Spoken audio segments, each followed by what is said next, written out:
Greetings, Metanthropes, and welcome to another very special episode of Legitcast. Today is a player testimonial. We're joined with Chris Kidd. It's all gonna be about his experience playing Metanthropes Anthologies, an entire saga. Metanthropes Anthologies is now live on Kickstarter. You can see the live funds over there, actually there. And if we have a live pledge, both me and Chris, we're gonna scream and dance and do whatever it takes. And Chris, thank you so much for joining us. Not a problem, it's a pleasure. Thank you so much for taking your time to speak about your experience playing Metanthropes RPG. I'm your host and narrator John, in case I didn't introduce myself. And Chris, let's start actually by playing your character's official soundtrack, because for some reason your character was the only one who had his own special theme. It was the ding ding ding ding ding. So let's start with that, definitely, to get you in the mood. And let's start me by asking, let's greet everyone on chat. Let's say a few plugs first.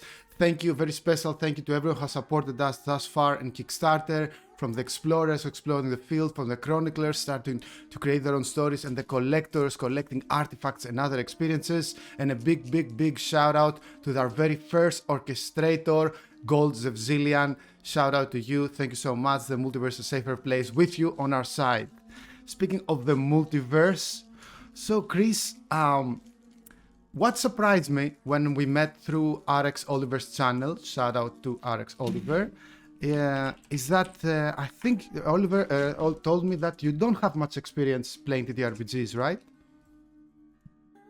No, not really. Obviously, that was over about a year ago.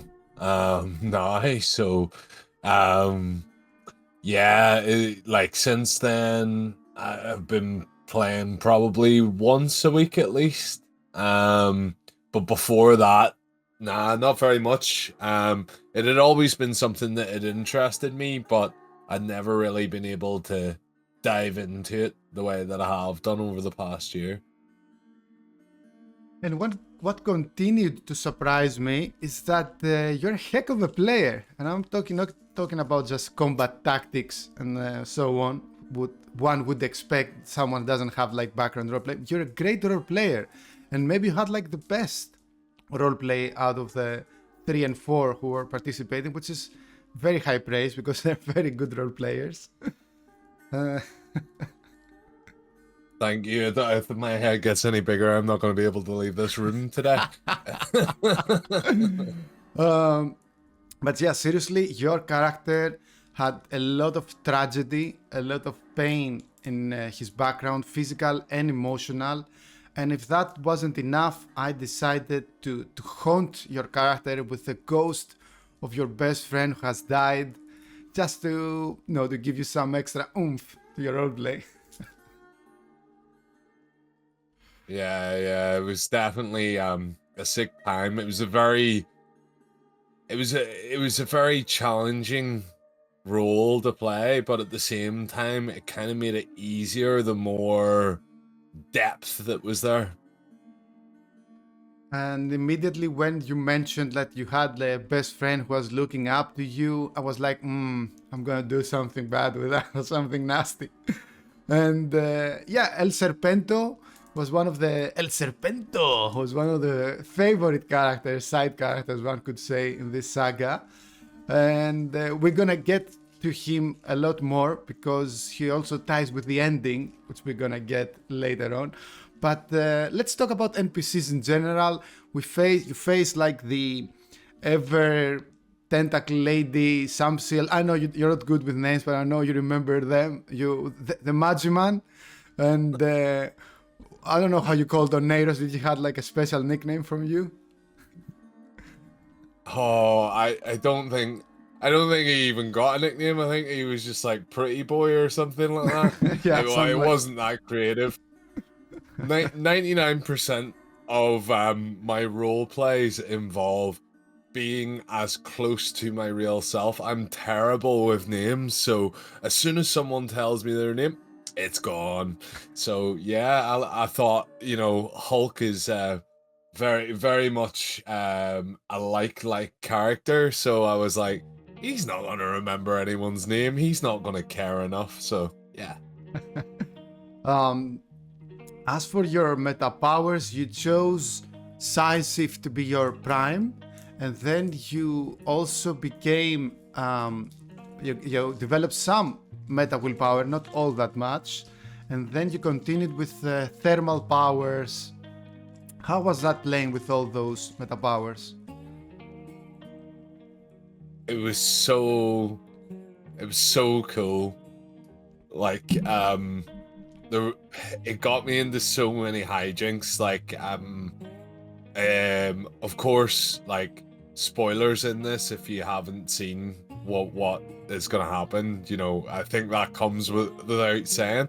But throughout even just the first fight, shrinking down to small size to jump inside the massive tree squid character that I'd never seen before, and then failing 100 times to be able to grow back to normal size, definitely played a lot of hijinks.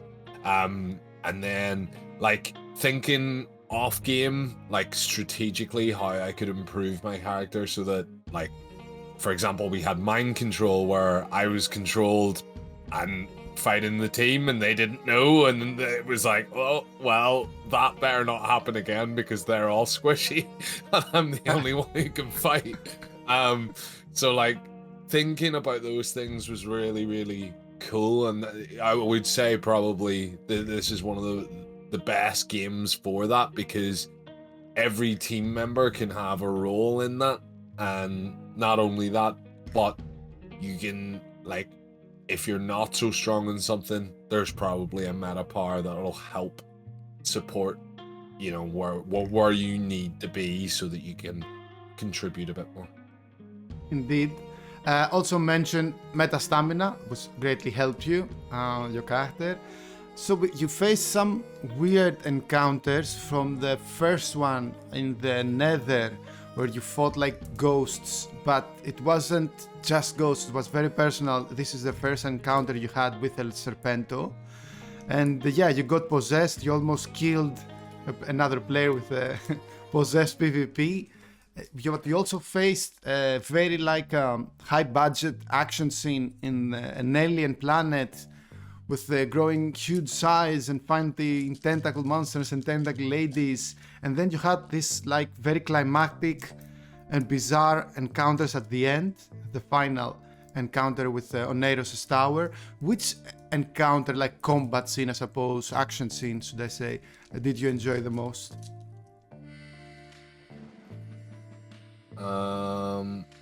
I'd probably say,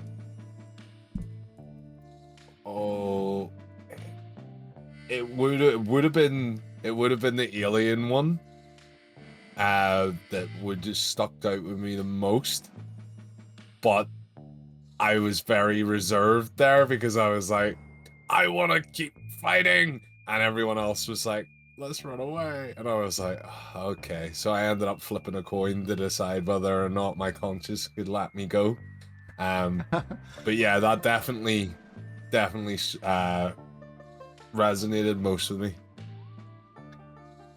Oliver, when he had his testimonial, mentioned something that I found really interesting. He said that he felt he had more character development in test sessions in this game, when, more so than he had like 50 with others. How was your character development experience in this saga? Very good, very good. Yeah, I would second that opinion. Like, we didn't do loads of sessions, but I felt that, like, from session 1, where we basically all sat down and were in the theater and we didn't know each other, to then being a team and knowing, you know, this person's good at this thing, this person isn't, this person will benefit here, they won't. You know what I mean? And being able to complement people's weaknesses and being able to use people's strengths to our advantage and actually complete something as a team not only that, but the NPCs also really helped in like enriching our character, because there was a lot of good like questions that were asked to us that made us be like, oh well, what would I have as an opinion based on that, you know, rather than your typical, you know, it would have been very easy for Hulk to just be like, oh, I just smash, you know, every single time. But like you said, it got much more broad of a character than that. The relationship with the family, the relationship with a best friend, the trauma and turmoil that he went through throughout his life. Yeah, it was epic. I'm creating like a highlight video of those 10 sessions. It's taking a lot of time. It's very time consuming. But I think maybe my favorite line from this entire saga, you know, maybe some of Diego's speeches are right up there, but I think the line that you say to El Serpento, like you're in your deathbed and none of this should have happened, and now look at us, you know, this like deathbed on the hospital roleplay scene, I think was my favorite this whole saga. So congrats to you. Tell me, which was your... Yeah, that was deep. Yeah, that it was very early on. Deep. Also. I remember that. Yeah. So what was your favorite moment throughout this entire saga when you think of it?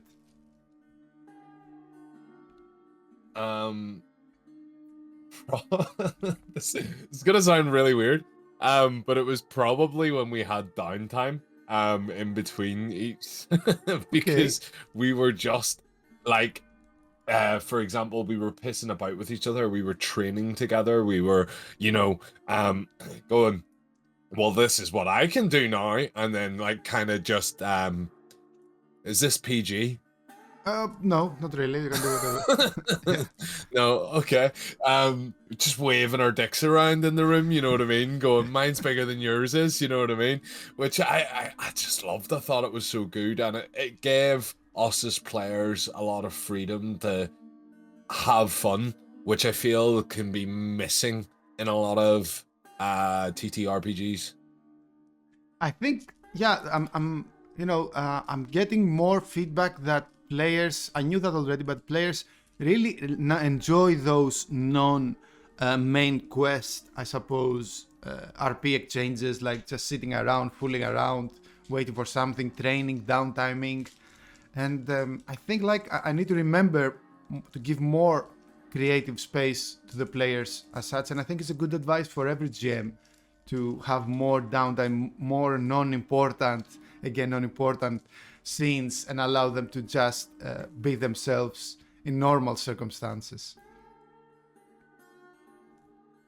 Yeah, I'd agree, because like, you know, I think that's a good opportunity for people to actually develop, because if you're going from one thing to another to another to another, you can feel very railroaded and pushed through, you know, whereas having that freedom to actually play it's just fun, and it'll bring the best out of your players as well, because they'll have those attributes, and maybe as well it'll then, when they come to missions, leak into it, and they'll be like, I'm not helping him because I fell out with him earlier, you know, or something like that.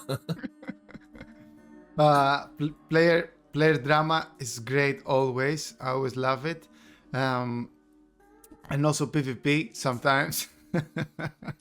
It's all good. You have given me as a group okay with PvP, okay with killing players. You were truly an A team, and I salute you for that. So let's talk a little bit about El Serpento and your relationship with him.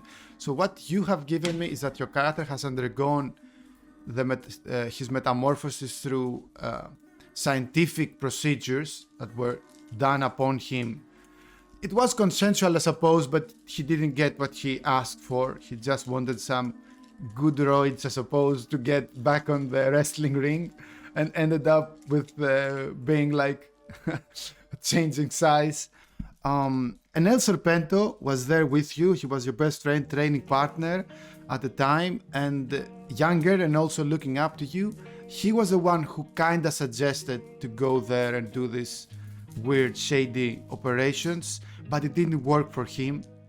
He lost his leg, and painkillers got to him.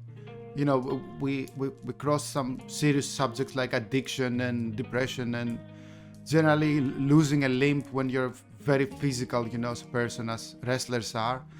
And yeah, when you given me that, and I you know, elaborated a little bit upon it, I knew that this character will play a personal, you know, a very important role in your personal story.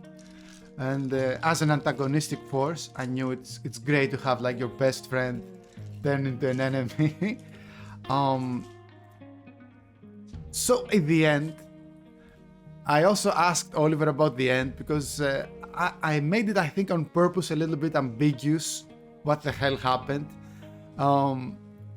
Before I get into like spoiler, I suppose, territory of what really happened, what do you have, what's on your mind when you think about the ending? So really my ending was I went through the door in hopes that I would be granted a wish that would be more powerful than anything in like the multi megaverse. You know, so I assumed from Hulk's point of view, I'll tell you what he wished for. I've actually been holding this back until now. All right. So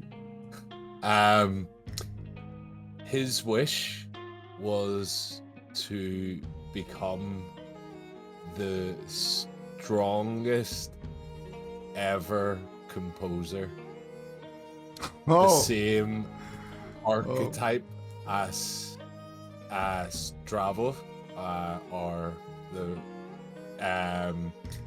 because basically what he wanted to be able to do was make changes throughout time, and be able to alter what had happened to himself, the other antagonists, and as well the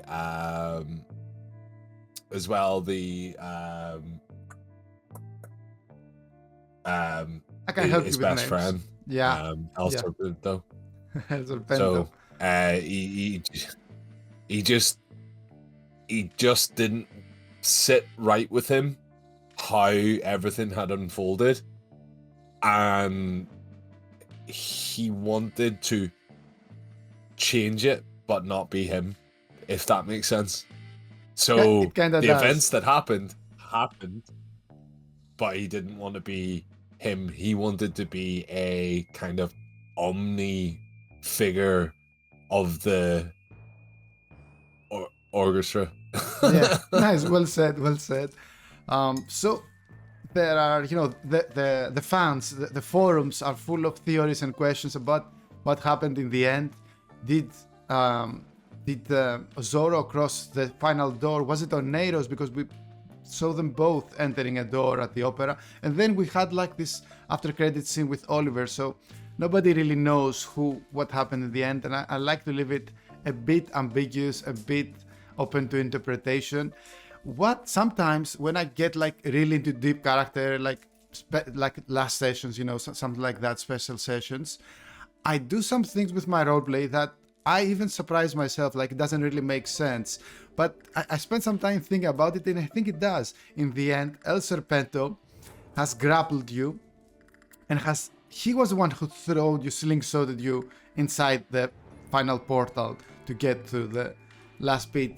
And you know, one would wonder, why would an antagonistic force do that? And it's a combination. I've thought about it later, and I want to explain it to you. So at least the thought process. So okay, you are enemies. He has seen that you don't want to enter the door because for some reason at this point in game you didn't want to enter the door. So he thought, okay, I'm gonna send him to the door. But I think that deep inside because he was your friend, he knew that he was helping you, and he did it anyway. So I think it was like a redemption arc in the end for Serpento. But I didn't think of all of that then, but I think this is how you can interpret it now. It makes some sense. I don't know how. Yeah. What's that for you? I would agree. I would agree because I think at the time I didn't want to go through the door because as far as I knew, we were the only thing that was stopping Aneris being able to access the door. And he needed us to cross the threshold so that he was able to. But then that changed while I was fighting. So my desire to go through then suddenly changed as well.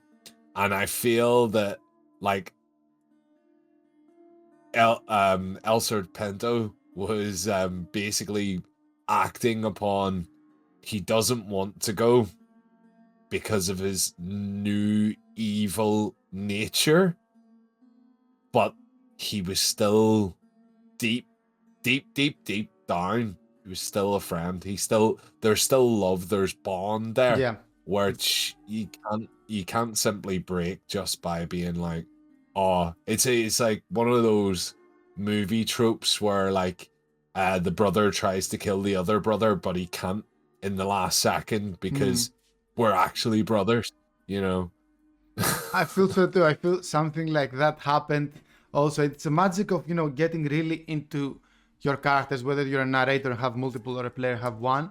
And sometimes you just do things and it's what my character would do. I don't know why I did it, but it makes sense for my character, and it's nice when that happens. So the Anthology series plays much differently with the order of the 3 stories that you choose to place them.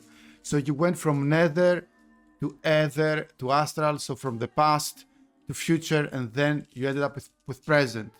Obviously, if you played in a different order, the climax would have been different. If it was like the climax on the alien planet, it would have been like a massive battle with, colossal mountain characters fighting among yourself, you amongst them. If it was like the Nether, maybe the ghosts of the past would have been much more traumatizing, and maybe the magistrate would have been even more uncontrollable or something.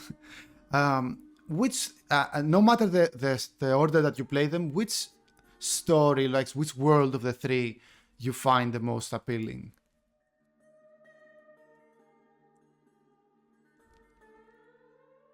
Was probably out of all of them, I think the most appealing would be the present is probably Aneris's. Just because it didn't, the futuristic one seemed very desolate, as in like everything had already like died and it was gone, and a lot of hope had disappeared for like the human race.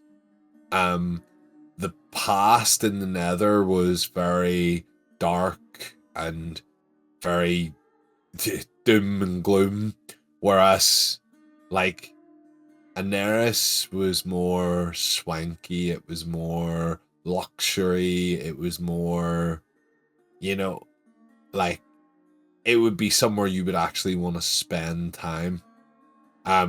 If you were to ask me which one I thought was the coolest, in my opinion, it was probably the Nether. Because that's a different question. But which one I think I would enjoy the most would definitely have been Aneris. As for the main characters, we have the Madman, we have the sexy boy, and we have the tentacle lady. Let's go with nicknames. Which one do you think makes overall the more interesting character, or as antagonistic force, or as to roleplay with, or whatever? Oh. So we're gonna talk about we're going to talk about each just very briefly. So, Oh, cool. Even the better. Magi Yeah. Man basically nearly talked me into killing my entire party. So that was definitely a very good role play, very persuasive character. The the fucking tentacle lady was just an asshole. I just wanted to kill every single second. I very much disliked and had a lot of disdain for this all powerful being. I don't think that really struck a very good chord with Zoro at all. And Aneras, he was very complex and interesting. Very, like, because it was hard to tell his true intention. Mostly because you weren't sure whether or not he wanted to kill you or if he wanted to shag you. That was very, very different. Maybe both. Maybe both at the same time. Hashtag no necrophilia in chat, please.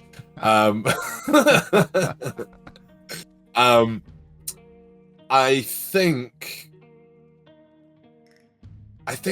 Aneris is probably the richest, like, in terms of the big bad energy. I think the tentacle lady is definitely the most terrifying of the villains in the big bads, and I think the Magi Man is he's very complex. Like, he really had me. Like, I thought I was going to be able to do something. I nearly, like, if it wasn't for nearly metagaming and being like, hold up, I am actually gonna fucking kill everyone, I would have probably have took that to the end. You know what I mean? Because we kept getting deeper and deeper and deeper until I was like, oh shit, everyone's actually dead and dying, so we gotta get out of here. With this first open alpha anthologies experience that you had, I had the chance to show some aspects of those three characters which have been essentially building for years, and truly they have much depth and much surprises that only someone like reading the full background on the zine, like a narrator, you know, like a GM behind the screens will get the full picture. And while playing it another saga, another runtime, you know, they show totally different aspects of their personality and their background, and they ended up like defeating two of them or something. Like they, for the record, they ended up like shutting on the Nether. They shut down the devices which were like hiding the place from the conductors, and they actually like called the conductors as cavalry to stop them, and they actually defeated the magistrate in a way. So it can really play that, but I want to say about what you said about the magistrate being very convincing. In theory, it's Oneiros who is the silver-tongued, the manipulator, who's gonna sway you to his side. But I've seen, and you know, previously in previous games, and because indeed I've been role-playing these characters for years, it is the magistrate that strikes a tone with many. God damn it, he's convincing, you know, I don't want to side with the big bad, but he's convincing. And also, I never see them as the big bads, none of the three. They're like NPCs with depth, and they don't want to set the multiverse on fire. Partly, like they're not, their goal is not to destroy everything. They have more complex goals, and they can be seen very differently. Samsil, the tentacle lady, for example, with the other run that I had, ended up losing on the phytomorphic alien, and she ended up like becoming, you know, all the mushrooms covering her body, and like becoming a cocoon, and then gone, you know, so it's, you can have totally different. And in this particular scenario, she was like kind of the victim of an unrelenting force of nature, which is the aliens. It's a bad one, so it can really go many ways. And yeah, with Magistrate, he almost convinced you all to, well, you convinced you all to follow him to the end, and you kind of helped him. And yeah, it was fascinating. I also had this very cool cutscene with Tiramisu and the Magistrate, which we didn't have the chance to see. But I saw her in the end, Tiramisu with the Magistrate, like a, you know, like a little cameo. So let's leave the story stuff for a second aside, and let's talk about the gameplay experience in the VTT and as a whole. When you played the first time Metanthropes, like your introductory session, and then later spoke with Oliver about it, you had some very, very serious high praises about the VTT and the system and the experience. Since this is a testimonial, could you care to repeat those kind words again? Again, say whatever you like, obviously, man. But I'm saying, like, I remember that you said some good things about it, and let's hear it again, if you may. The VTT is absolutely eye-catching. Like, it is so beautiful. It runs closest to a video game that I have ever experienced in terms of a VTT. Everything is very engaged. You are drawn into the board. It helps assist roleplay. Like, the scale is very good. The drawings are beautiful. The way that the initiative works along the top, it's one of the easiest in terms of a player. Like, I don't need to be like searching around the screen on what I need to do or where everything is. It's all there in front of you. Very gamified, and that makes it so simple. And I think that's why you can get like such enriched experiences from this, is because it is so simple to do that part. And you have your vigil, you have your stage, you have your actors, you have, you know, your environment, you know what's there. So rather than having to, you know, ask questions from a GM, DM, whatever you want to call the person running the show, like, you can just be like, okay, this is where we are, this is what's happening, and let's go. And yeah, that opening in the theater is something that will probably stick with me for the rest of my tabletop life. My tabletop career. Yeah. So yeah, this is we're very humbled, as QP says, and it still has a long way to go to get where we want it to be. We have some amazing, crazy ideas that we want to implement soon, but it's a very, very high praise, because you do have VTT experience, because like most sessions that you play are online and using Roll20 or Foundry or something. So do you consider having some or lot or any VTT experience? Yeah, I would say definitely now I've got quite a lot, especially at the moment, now trying to dabble in my first time ever running a game for anyone. So so much respect for like what you guys have built, because I now have you guys as a benchmark to try and compete.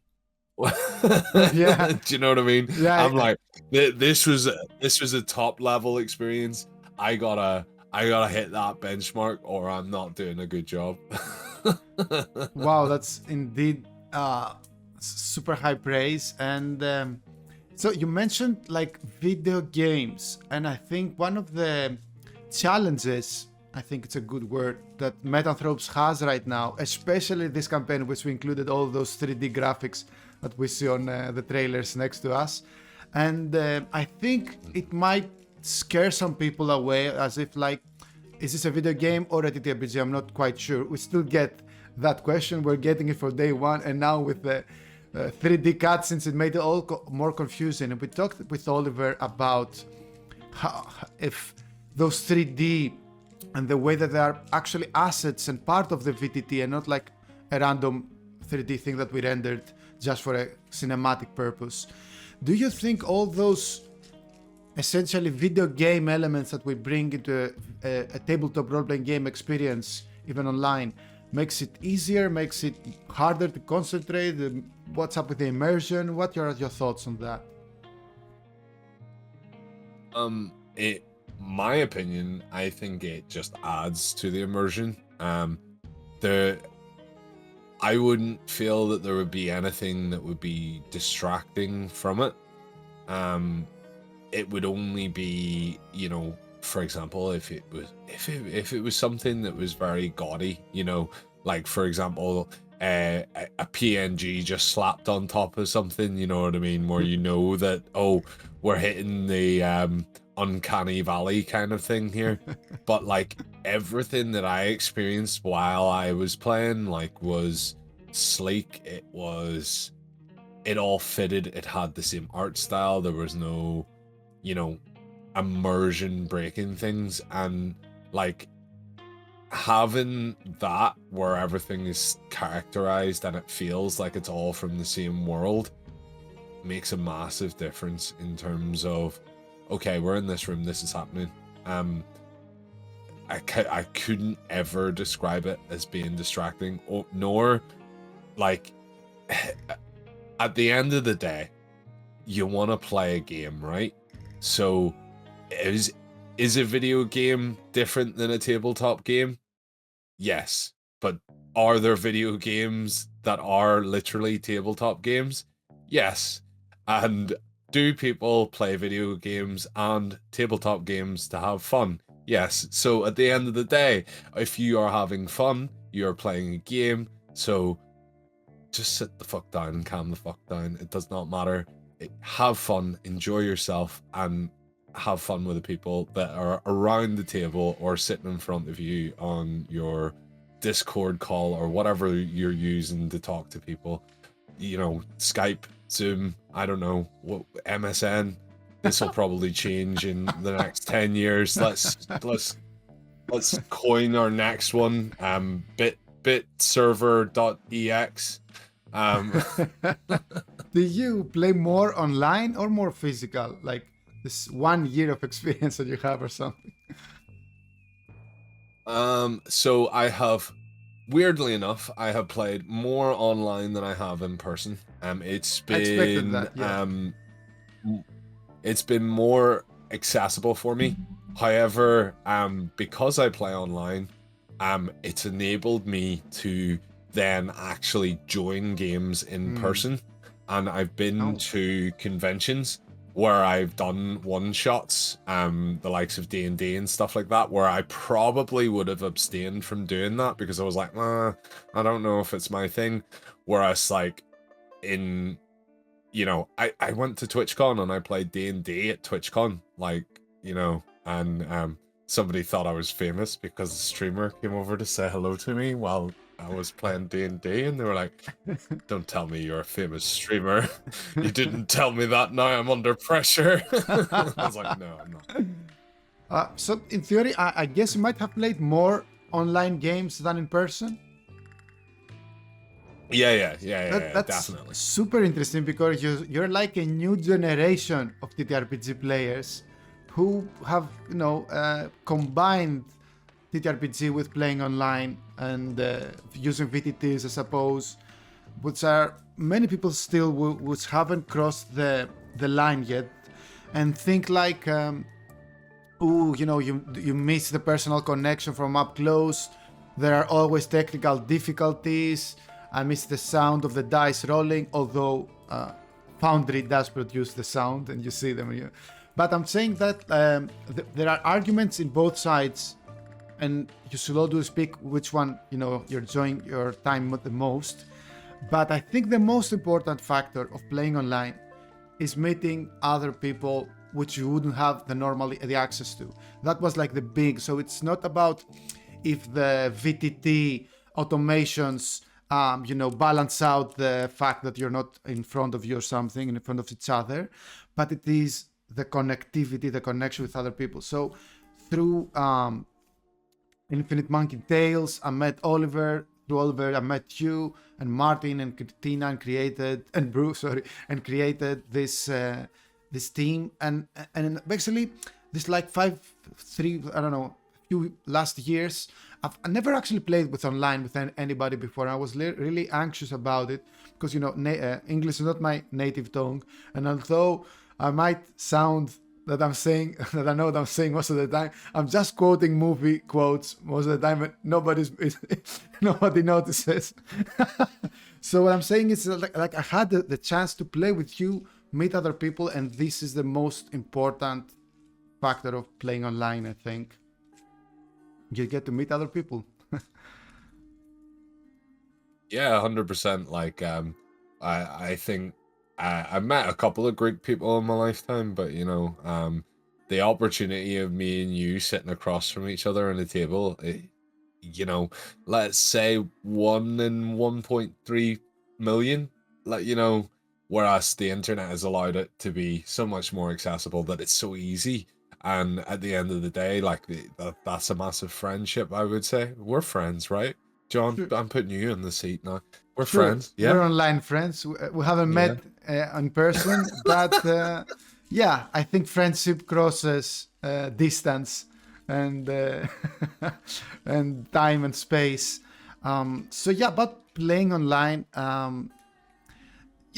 previous generations playing TTRPGs didn't even have that option. You were just forced to play with the people around your neighborhood, or drive to the local fantasy shop or whatever and find people there. And this is how I actually began playing too. But then a whole new world of possibilities opened with online play. And it's not just the 3D dice, the automations, the cutscenes, but it's the chance to play with people that you never had before. And I think maybe some introvert or shy people think, but I don't want to meet people. But maybe, just maybe, if you think about it, you will find the exact group which meet your preferences and play style. So if you are more combat oriented, you'll find more people that are combat oriented, not just, oh, my neighborhood is full of role players and now I can't find someone to kick ass. No, you can find whatever you like. So it's a fascinating new age of TTRPG. I was discussing with Mildred the Monk, who is an influential member of the community, discussing about how some people say that the golden era of TTRPG is behind us. And I would really like to argue that, because in all aspects, TTRPGs are flourishing these 5 past years more than ever before. With Critical Role, like Stranger Things, talking about D&D, and animations, and although it's very D&D oriented, we're still, I think, like as a hobby, it's still in its early ages, especially when it comes to playing online. I see that I lost your attention a bit. Sorry for mumbling. No, you're okay. You're okay. It's just I need to message someone, so don't worry. I am listening to what you're saying, and I 100% agree occupy with it going on to popular. With it going on the popular media, it's definitely like had a boom. Like, for example, people will ask me, "What are you doing this weekend?" And then I'll tell them, and then they're like, "What's that?" And I'm like, "Well, have you ever watched Stranger Things?" Mm-hmm. And then they're like, "Yeah, I watched that." And I was like, the game that they played with the dice, and they're like, "Yes." And I'm like, right, well, it's not that game that I'm going to play, but it's a game that's quite similar to that. And I'm like, it's this crossed with this. If they had a baby, that would be what I'm playing this weekend. And then they're like, still don't get it. And I'm like, if it's easier, I'm going to an amateur dramatics class where I make up absolutely everything because I am the king of improv. Yeah, you can. I like to describe it. Well, it's funny how many people have learned about TTRPGs through Stranger Things. Like, it's crazy for me. But I actually met like, oh, the thing that they're playing is Stranger Things. And I'm like, sure, sure. I lost my bit of strain of thought there. Something about playing TTRPGs and D&D and... Well, I don't want to take too much of your time. Let's get back into Metanthropes Anthologies, because that's what we're here for. So if you had a message to relate to people who have seen the campaign, probably they're a bit confused with what's going on. 3 zines, 3 eras. Is it a video game? We have many challenges to overcome. How would you help us, by you as a player, telling someone who has no idea, talking to someone who has no idea what Metanthropes is, and what in particular this anthology is? How would you describe it? How would you, do the work for us to convince our backers? So, I would say that what Metanthropes is a role-playing game that allows you to explore superhero-style powers through different tropes of any availability in the cosmos. If you ever wanted to be your own X-Men, this is your biggest opportunity to do it. Interesting. Why X-Men not Avengers, for example? Because X-Men is probably the biggest and most popular version of mutant style people. Now, I wouldn't say that the Metanthropes are mutants, because some of them aren't. Some of them are more, different origins, different things, and it's cosmic linked, and it's more than that. But it does, in a parallel, to make it easy for someone to digest, if they know it's this, but it's this. For example, it's a car, but it runs on electricity. That's an electric car. You know what I mean? It's not built the same. It doesn't work the same. You'll need a different mechanic. But essentially, if you want to get from A to B, you can use a car, or you can use an electric car. I don't know anything else out there where I can be... my origin story is I am pretty much a mutant that was a scientific experiment that was born into this world, who wanted to be better at sports, and then ended up being a big man, small man, mini man. But that doesn't need to be you. You can be like a cosmic force, and if you wanted to be, someone who maybe controlled minds, or you wanted, there's so many possible availabilities, and for me, yeah, if you wanted to be a superhero or a supervillain or anything like that, you gotta play this game, because this is gonna be the easiest way for you to achieve it within a role-playing game, hands down. I like that you mentioned X-Men in particular, because X-Men, when they came out at the time, they were very progressive when it came to some social subjects. They they played with civil rights and prejudice and phobia, like bigotry. They play with a lot of real life stuff, and this is what I want to do with my game too.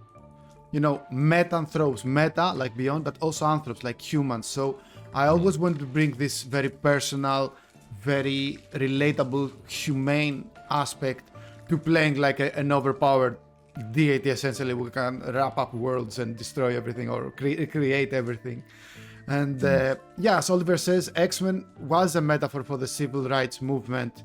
And Stanley indeed has confirmed that Mercer also. Well, I'm not taking like a pure political stance or something with my game, and this is not what I'm going for, but I think what transcends time is beyond playing something very powerful and very cool, which is the X factor of this game. It's also based upon human roots, your aggression, your friends, your beloveds, your enemies, your passions.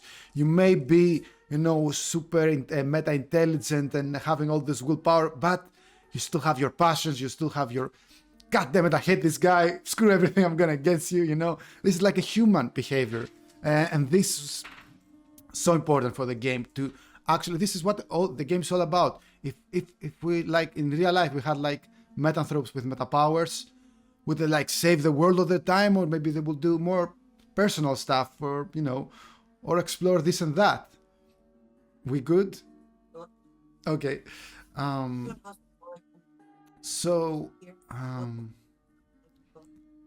Yeah. Sorry, mate. No, it's all good. I think we're good. I think this was a lovely talk, and hope you had fun. Not just today, but also playing 10 sessions of 10 plus of Metanthropes. If you had a final message to people contemplating backing us now on Kickstarter, what would that be? And then I will sign us off. Thank you so much for your time, Chris. Yeah, a final message would be like, if you are thinking about playing this game, dive deep into it. You will have the best role-playing experience of your entire career. I guarantee that. If not, you can at me on whatever social media platform. You can find me easy, and I will humbly take my words back, and I will eat my hat. I promise you that. That's my guarantee. That has been amazing. Thank you so much for your time, and we're looking forward to playing again. This doesn't have to be the end. We shall play again, don't you worry. Thank you so much, everyone, for watching. Check out Chris Kidd's channel. He has a much better Twitch than I have, much more popular. He's streaming all the time. Yes, you do. And creating lots of content. He's a great athlete also, very cool guy overall. Definitely follow him on socials. I have been your host and narrator, John. Kickstarter is live, Metanthropes Anthologies, and later tonight we have a presentation of our new quick start with new amazing concept art by some legend of the field, Robert Pencil, a creative direction by One Sick Puppy. Lots of surprises coming your way soon. Thank you so much for watching, and as always, stay legit and stay meta.